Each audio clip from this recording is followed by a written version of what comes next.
All right, name me your favorite automatic GMT watch for under $1,000. Go ahead, go type it down in the comments below right now. Chances are you're either drawing a blank here, you're listing this particular watch, or maybe you're going with a Chinese brand or some Chinese knockoff like a Parnas or something like that. Because other than those options, I really couldn't find anything out there that matches that criteria. And so I think Orient has really done it again with this watch. They've done something really special. This is the Orient Polaris GMT that we're going to be taking a look at today. It's an automatic GMT watch. It has a power reserve indicator, a really cool dial, and it packs all of this in for a price that you can find anywhere online from anywhere from around $370 up to around the retail I think is $575. Which is just a really, I think, again, kind of an insane value for what they're packing in here. And so I was able to pick this watch up on eBay not too long ago, and it's quickly become one of my favorite watches in my collection. So you guys know GMT complication is one of my favorite complications. So having an automatic GMT in my collection was always a dream. And yeah, and this is, again, the channel here in my collection really focuses more on budget pieces, and there's not a lot of options in this category. So what I want to look at today as we look at this review is this watch more than just the movement that's packed inside? Let's see what this has got going for it. Again, when I was trying to find like a comparison, something that it was close to in terms of price, the closest I could find was actually like a Hamilton Jazzmaster GMT. That kind of has a similar style, and it's like a dressier style, but with the GMT complication. But those run for around $1,000 and up, so almost roughly around twice the cost of this one. I'll go ahead and drop some links down below to this watch on Amazon as well as the Hamilton Jazzmaster if you guys are interested in checking that out to try and find some comparisons. But with all that said, let's go ahead and dive into this, take some closer looks at the watch and review it and see what you guys think about it. So here we go.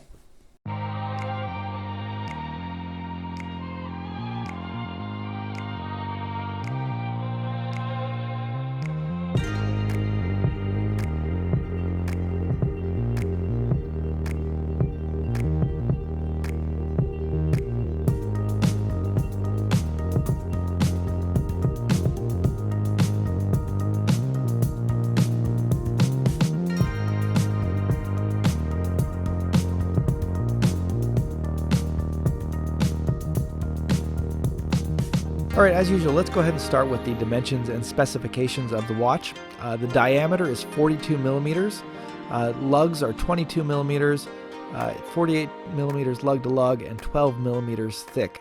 So kind of on the large side for a dress watch as far as the specifications go, but it actually doesn't wear as large as you would think for just seeing the actual specifications of it. And we'll get into that more as we review the watch. Additionally, it has 50 meters of water resistance and a sapphire crystal, so it's a fairly rugged watch, definitely more rugged than your typical dress watch, so that's great that they were able to include that as well. So the strap that it comes with, it's a genuine leather crocodile embossed strap that includes a deployant clasp, so nice little bonus there on the clasp, but the strap itself is not particularly high quality. It's kind of average where the straps go. The movement inside is really what makes this watch stand out and is really spectacular. So it has Orient's in-house caliber 40 P51 automatic movement with hacking and hand winding. It also has a power reserve indicator and a GMT hand.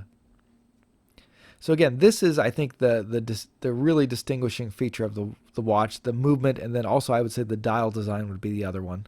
But the movement is really amazing to find a watch in this price range that you're getting an automatic watch with a GMT hand and a power reserve indicator, almost unheard of. On top of that, the movement has, this particular one, it seems to be fairly accurate. So I bought this watch used, and I got it from a guy who was in the military. He said he wore it in the Middle East for a number of years. So it's seen some good wear. So I was a little bit nervous about getting it back, but the watch, when I got it, was in great condition. Ran a movement accuracy report on it. It's coming in now at about minus 1.6 seconds a day on the accuracy report. So really accurate. So the movement appears to be a very accurate movement, a very durable movement, and a movement that has a lot of interesting complications built into it. So I'm really impressed with the Orient movement that they've put into this thing. So So overall, the Orient Polaris I think is a pretty incredible value. Again, to find any watch in this price range that has that movement in with those complications is almost unheard of. In fact, if you're aware of any watch in the kind of $300 to $600 range that has an automatic movement and a GMT complication, please let me know in the comments, because I was looking around trying to find some good watches to compare it with. And again, I was having a real hard time finding anything that was remotely close to this in price. However, it's clear that in order to get the price down to this level, Orient did have to cut a few corners, namely the strap that is included with it, and I would say the case design. Both of those are rather unimpressive, and I think that typically if you're spending again in this like kind of $300 to $600 price range, if you're looking at other dress watches, they're probably going to have nicer straps. They're probably going to have a more interesting case design with maybe some nicer finishing and some brushing and something to make it look a little bit more interesting. But they're definitely not going to have, this movement with those complications. And I would say that also on this one that the dial really stands out. I would say that the dial on this watch rivals or surpasses almost any other dress watch in this price range. So those are I think the two main features to consider when you're thinking of this watch. If you're looking for an automatic watch that has a GMT complication, if you like the dial on this watch, then this is definitely the watch for you, because there's really nothing else in this price range that you can really look to.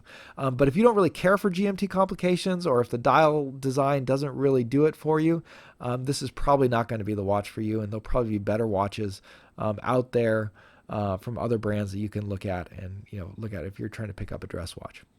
The case is a very simple case, very classic dress watch case, but not particularly interesting. You have an all polished surfaces, not really any brushing on there to sort of make it more interesting. The crown is unsigned, but on the back you do get an exhibition case back that allows you to see into that movement, which is again one of the stars of the show. So it's nice that they included that option in there. But if we flip it back over to look at the dial, this is really where it gets interesting, because the dial I think is one of the most interesting dial designs that I've seen, particularly in the textures that they used on the dial. So there's actually 3 different textures going on. In the middle you have this large circle that houses the main part of the watch, and that one has this kind of bead-like or grain-like texture going across it that's very interesting, and it catches the light very nicely. Inside that you get your second texture, because at the 6 o'clock you have this sort of a fan-shaped texture that has these sort of emanating waves in it that houses the power reserve indicator. And that reminds me very much of a traditional Japanese handheld fan. And it looks like it's kind of been flipped upside down and it's sitting there, and it's kind of an interesting spot for it to be on the watch. And it really, again, increases the, I think, the visual complexity of the watch in a good way. And then around that whole central section, you have a ring that has kind of a sunburst effect. But if you look closely, it's actually got these very fine grooves in it. And it's on that ring that they've placed the hour indices and then also a minute track. On the main part of the dial at 3 o'clock, you have a date window that's nicely framed that makes it stand out from the dial very nicely. And then around the outside of the dial, you have a raised sort of angled chapter ring that rises up to meet the crystal. And it's on that chapter ring that you're going to get your 24-hour indicators. And that is for the GMT hand. The GMT hand is this 4th hand that the watch has. It's a long, slender hand with a diamond tip to the end of it that very elegantly points out the hour of the second time zone in 24-hour time. So that can be set independently of the main hour and minute hand. I have mine set for California time, and then I have the main hand set to Japan time because that's where I live. Overall, I think the dial is really well done. I think everything about it is kind of very elegant, a very kind of high-class look to it, especially with all the different textures going on. And then even the markers and the hands, I think they're all really well done. All of the markers are kind of beveled, and so they have a lot of different angles on it. Same can be said for the hands for the hour, minute, second, even the GMT and the power reserve indicator. Each of those are finished a little bit differently, so there's a lot of different angles on the watch. And having those additional complications, it kind of, again, it adds to the visual complexity in a very unique way. Much more commonly on watches, when they want to add complexity, they just start throwing subdials on there. So you're getting chronograph complications, or maybe a day date on a subdial or a sub-second hand. And that's one way to do it. It's something you see very commonly, and the dial starts to get cluttered up with all of these other small circles on the dial. And that will add to a more interesting, complicated look. But this is, an entirely different way of doing that. And so, I find the power reserve indicator and the GMT, those are two very functional complications. They're ones that I use very often, and I think they're very useful complications. But in addition to that, I think they have a very interesting aesthetic. It's something that you don't commonly see on watches, or at least far less common than you would see subdials. And so I think from an aesthetic standpoint, having those additional complications is a very interesting and elegant and just a really nice look. I really like the look of having all those extra hands on there, but then also them all serving a very useful purpose and having them all laid out in a way that is appealing and easy to read. So overall, I'm really happy with the watch, and particularly the dial design.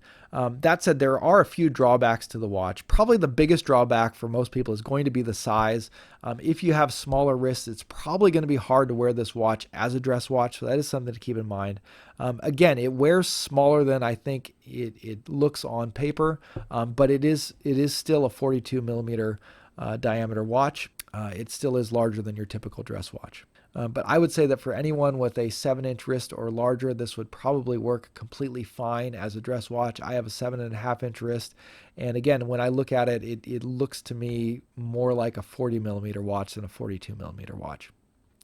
Another drawback is the strap. The strap is, I would say it's probably on par with, what Orient would put on their more budget line watches like the Bambinos, which is to say it's not a terrible strap, but it's something that, for a watch that's this elegant, you might want to consider changing out. I bought mine used and the strap was not in good condition, so I was kind of forced to do that, but I probably would have done it anyways. And I have put the watch on a number of different straps. I think this sort of black and silver color scheme, it's something that's easy to match with different straps. And so I think you have a lot of options there. I like it best on this sort of Hadley Roma. It's kind of like a burgundy colored strap that I have it on, and I wear it on that strap more than any other ones. A final potential drawback is that the silver hands can get lost in the black dial depending on the lighting situation. However, that's not as bad as I thought it was going to be because of the polishing on the hands and on the markers, and because of the faceted edges. It really catches the light quite easily, and so usually with a quick flick of the wrist you can tell what time it is, and sometimes that's actually even a more interesting effect. Sometimes I'll look down at the watch and it'll look completely black and I can't read anything. But if I just slightly move my wrist, it'll catch the light and instantly everything will light up and glow and reflect the light like a mirror. And so it's kind of a really interesting look to see the dial kind of come alive like that when it catches the light just right. So in some ways, I think it's almost, again, just another interesting feature of the watch. But it can be a concern. There are some lighting situations where it's kind of difficult to read. But despite those drawbacks, to me, this is definitely one of my favorite watches in my collection right now. I was really excited to be able to get it, and I've really been enjoying it. It's just a really great watch. Everything, the whole package comes together really nicely, and it really is a joy to wear. If you're interested in picking up this watch, it retails for about $575. However, I have seen it go on sale on Orient's website for as cheap as $370. So if you're interested in getting it and you don't want to spend the full $575, you might just kind of keep an eye on Orient's website and check back every once in a while. I'll put a link to their website down below so you can check it out there. I'll also put links to Amazon. On Orient's website, I think they only have the white version. So there's a version that has a white dial and blue hands. You can pick that one up on their website. If you want this black version, I think you have to get on Amazon or somewhere else. So I'll put links to both Amazon and Orient. You can check it out. I believe right now the price is about the same on both of them, but prices do fluctuate, so kind of keep an eye on that. The watch does go out of stock though, so I would be concerned about that. It seems like only recently that Orient got it back in stock, and it was out of stock for a while. So you kind of gotta take your chances there. If this is something you want, I think at that $575 retail price, it's still an amazing value. I mean, again, I'm not aware of anything that comes close to it in this price range. So if you want it, you might want to jump on it. But if you're kind of on the fence, maybe wait and see if it goes on sale again. I think it was a couple weeks ago I saw it on sale for like $370 on Orient's website, so that was a great deal there. But yeah, keep an eye on it. I'll put links to both of them there and let you guys decide what you want to do. I definitely recommend picking this one up. It's one that that I wear, that I use a lot, and really enjoy. So I think you guys would too if those were the kinds of things you were after. But if not, I'm sure there's other things out there, and we'll get around to hopefully reviewing something else you'll find interesting on the channel. So if you enjoyed this review, definitely hit the subscribe button if you haven't already. Again, leave me a comment and let me know what you think of this watch, and particularly if you know of any other watches that are kind of comparable in that price range. Really be curious to see if you guys have come across anything similar to this, because I had a really hard time finding anything like it. But let's go ahead and wrap up the review. Thank you guys so much for watching, and we'll see you next time.